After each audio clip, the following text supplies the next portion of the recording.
So Villa 2, Forest 1, and I've kind of reflected, rewatched some of the highlights, and I wish I hadn't, because what I saw from Morato is unforgivable. Welcome to my reaction.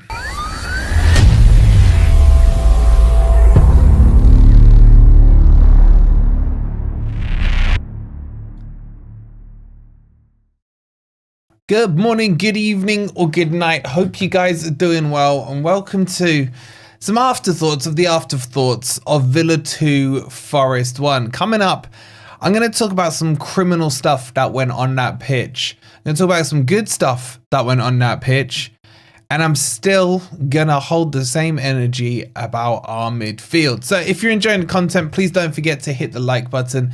Make sure you're subscribed if you're new as well. We'll probably have Grumpy Old Reds tonight at about, I guess, 8 o'clock. So make sure you tune in for that. We'll get the boys' thoughts on the whole game. And if you want more exclusive FFTV content, jump onto Patreon and sign yourselves up there. Loads of videos for you guys to watch and exclusive information, just like we told them about on the injuries. Okay, so I'm going to start with this Morato thing. Now, I don't really want to go in on any players, because so far this has been a dream season. I haven't seen a season like this since the Frank Clark days.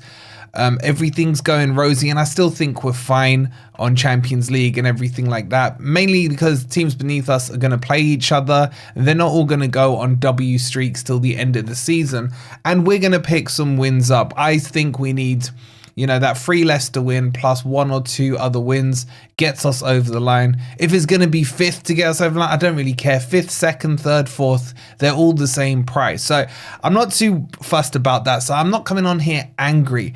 It's just frustrating. I guess that game was the first time that Forest did do a Forest, as in, I expected us to probably lose. At best, I thought we could get like a 0-0 out of it. And like this season, there's been so many times where that feeling hasn't come to fruition on the pitch, because we've gone out and won, be it away at Liverpool, be it Man City at home. There's loads of results. You can pick and choose through them. But there was just silly things yesterday. And it starts with Morato. I was watching on, I think it was Match of the Day, and they showed what he did for the first goal. I thought he was being lazy in terms of the way he defended the ball. Like, he didn't know Rodgers was coming in from, you know, over his shoulder. But if you look at it, he's there adjusting his shin pad, man. The play is literally about to get underway. He's doubled over forward, playing with his shin pad or tying his laces, or God knows what he's doing. In this case of, oh crap, the ball's there. Oh, it's over my head. Oh, too late. You know, and that just kind of cemented and highlighted what was wrong with that first 30, 40, well, half really. And then they showed as well, and I gotta say, I'm not usually a big fan of their analysis, but it's hard to argue with it. Nico Williams on that second goal, not checking over his shoulder, not knowing where Malin was, let him in between him and Milenkovic. Ryan Yates getting cooked on the right hand side, turned inside out. Very naive defending from us, and it's not the way we've been defending. Now, what I will say is, you got to give Villa some credit. I mean, they're on a nice win streak. I think across all competitions, they've won the last 7 or 8. We've caught them in a hot bit of form. But we did improve heavily in that second half.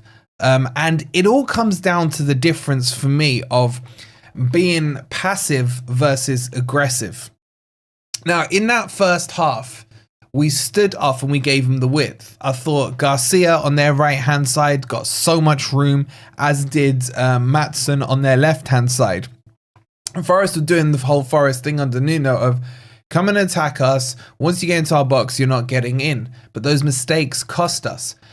I would say that we should have started playing like that as soon as we went 1-0 down or 2-0 down. I know there's only 2 minutes in between it. And to wait until half time to change the philosophy is just too long. You've given up half the game to do that. So that was a bit of a frustration. But what changed in the second half is that we released one of the centre backs to almost play as a CDM. Sometimes it was Morato, sometimes it was Murillo who stepped in, and that caused a press on their central midfield players. And then the centre backs went 1-for-1 against whoever was left up top for Villa. And it meant that we could get the turnover higher up the pitch. And this was finally, I guess in a way it's a positive, it was finally a time that I saw a plan B. Now, we have a plan A and we have a plan B, C, D, and E when we're winning. But when we're behind, we don't tend to have one.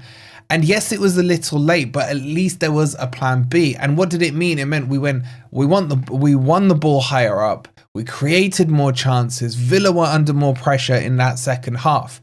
And it meant we were able to be on the front foot. I don't know what the stats are for the second half, but I wouldn't be surprised to see Forest with more possession overall than Villa in that game. And you have to say, if we could shoot,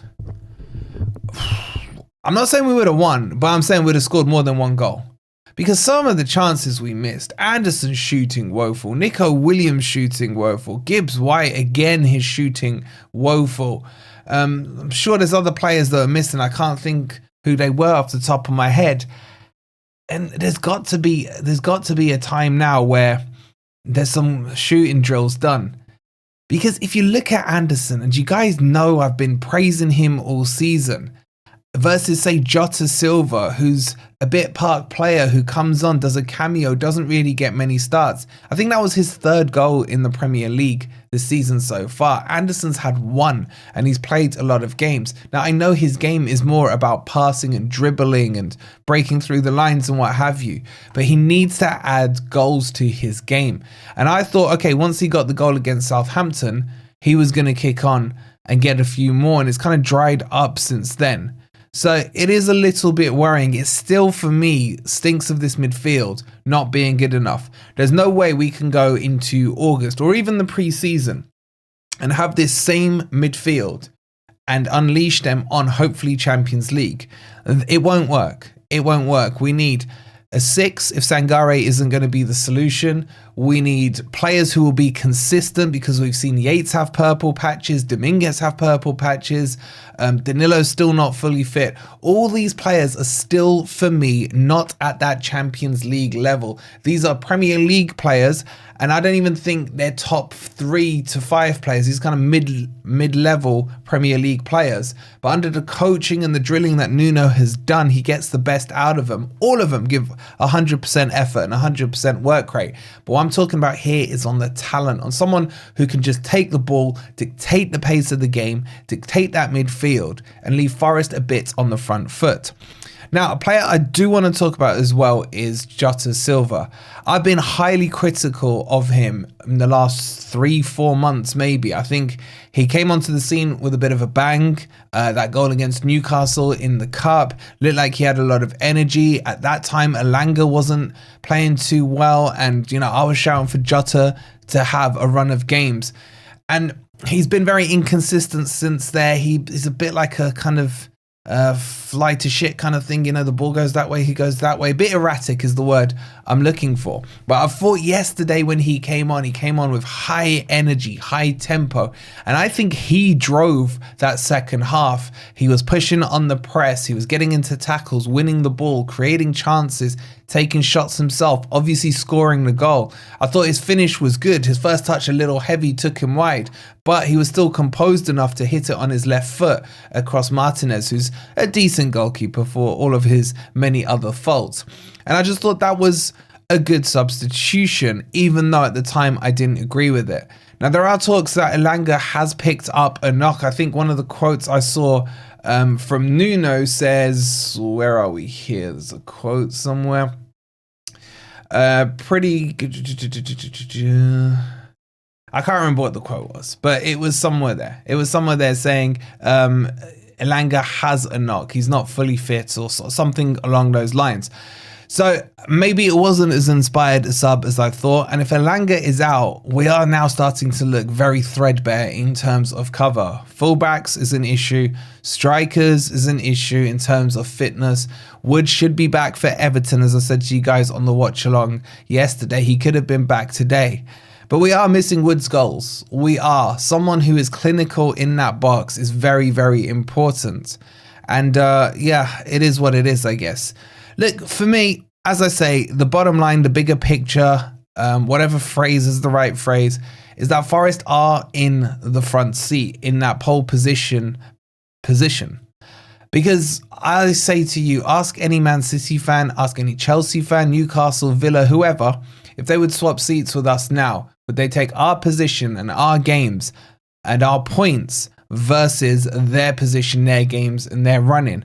And I think pretty much all of them would say yes. And I still don't think it's beyond the realms of possibility we catch Arsenal. Now we've got this Villa game out of the way. We have 6 very winnable games in a row, and then Chelsea on the final day of the season. Chuck into that an FA Cup semi-final.